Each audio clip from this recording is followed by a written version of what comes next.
takes its name from the Latin word aurum, which means shining, is named bio in chemistry. Since it was first found in water beds, it is estimated that it was paired with the sun god, due to its color and brightness, and used in religious ceremonies.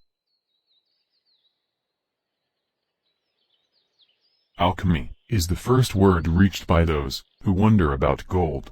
The aim of the philosophy, which is believed to have laid the foundations of chemical science, is to turn lead into gold and reach immortality.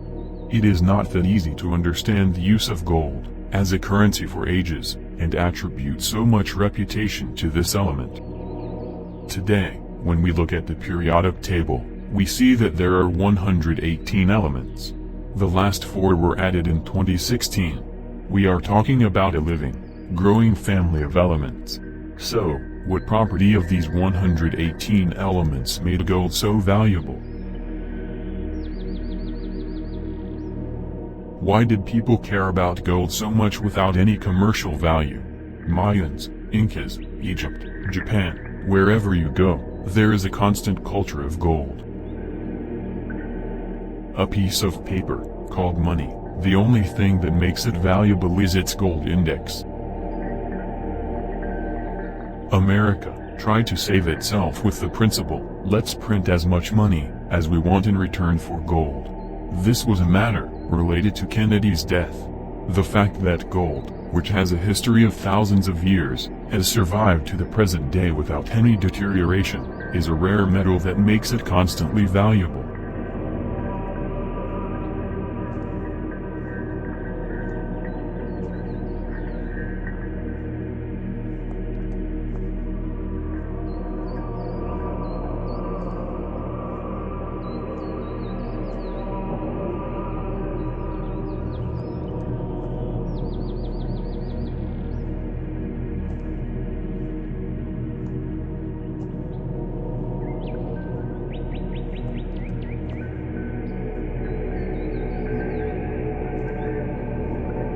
When you go to Egypt, you see those famous gold-plated treasures of Tutankhamun. Again, the burial of the whole treasure with Tutankhamun's body proves that it is not about materiality. If we look at its importance today, gold is a very good conductor and can switch to superconductor mode, which provides us with great advantages in technology. The important point here was the technological feature of gold known tens of thousands of years ago? Were there times when the technology at that time was higher than today?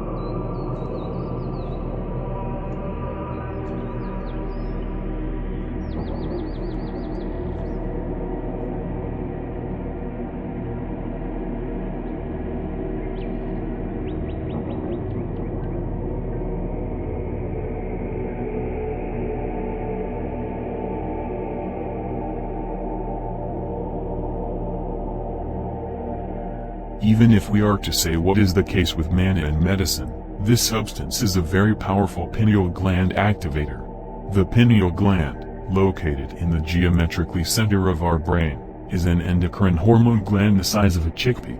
The famous French philosopher René Descartes was the first person to explain the pineal gland, which is thought to be an organ where biological and legendary features intersect from past to present, with the third eye, that is, the point where man reaches the highest consciousness. Descartes believes that the pineal gland is at the junction of the body and mind, a mystical organ, where the human soul meets the body.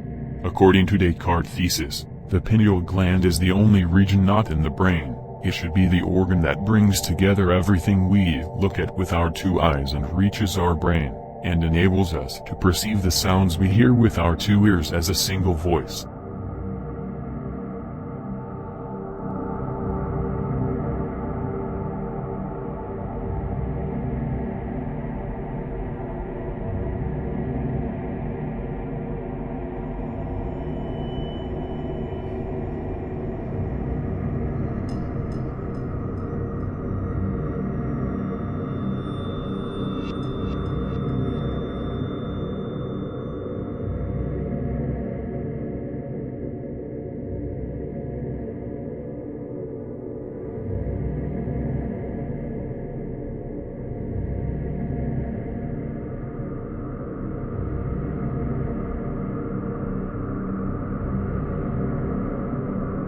look at different periods of history for this particular substance, it helps to define things such as miracles, magic, a power levitation, transformation, and teleportation today. Apart from that, it has been said to emit bright light and deadly rays, also play a key role in extending physical life. Although it was not scientifically named in ancient history, superconductivity and anti-gravity effects were known. For example, in ancient Egypt, the pharaohs consumed this element, communicated with their gods, traveled to other dimensions, and it is claimed that these are written in hieroglyphs.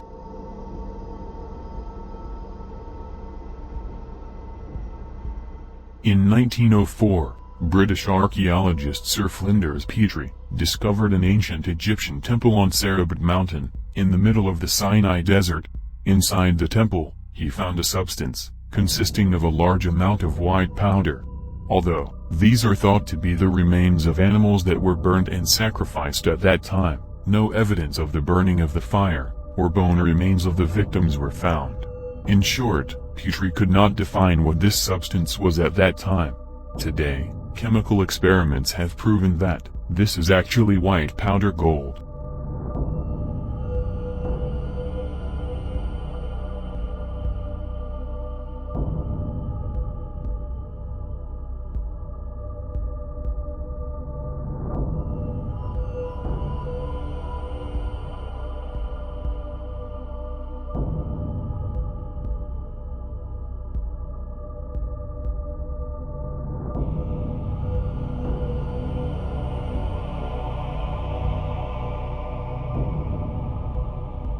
In a 2010 study, nanoscale gold particles were injected into human chromosomes.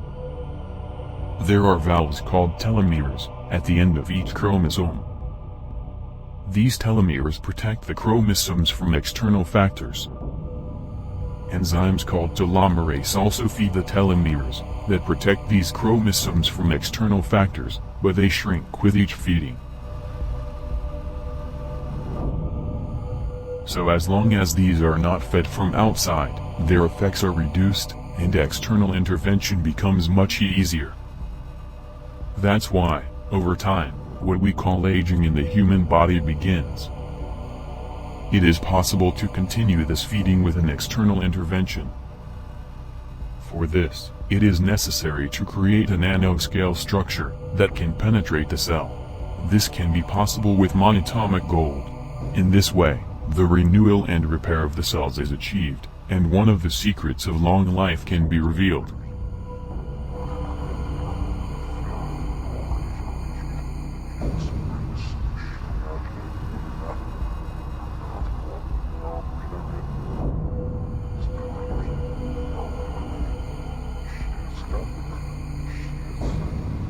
Production of white gold by the temple workers, for the pharaoh and his dynasty. Efforts to protect an ancient secret in the story of the Golden Fleece, in Greek mythology. Miraculous Ark of the Covenant of the Israelites, and stories that the chest creates anti-gravity to other objects. In the Middle Ages, especially in Europe, the efforts of all alchemists to create gold and seek the Philosopher's Stone. Finally, the Nazi efforts to search for the Ark of the Covenant in recent history. During the World War II, the Nazis' efforts to make flying saucers that work with the effect of anti-gravity show us. This ancient element has always been extremely important for human beings. Nowadays, gold is gradually being used in science and technology. However, it is thought that some occult groups are still trying to produce this white powder. So it seems that this great mystery comes from gold itself, will continue to keep its secrets in the future.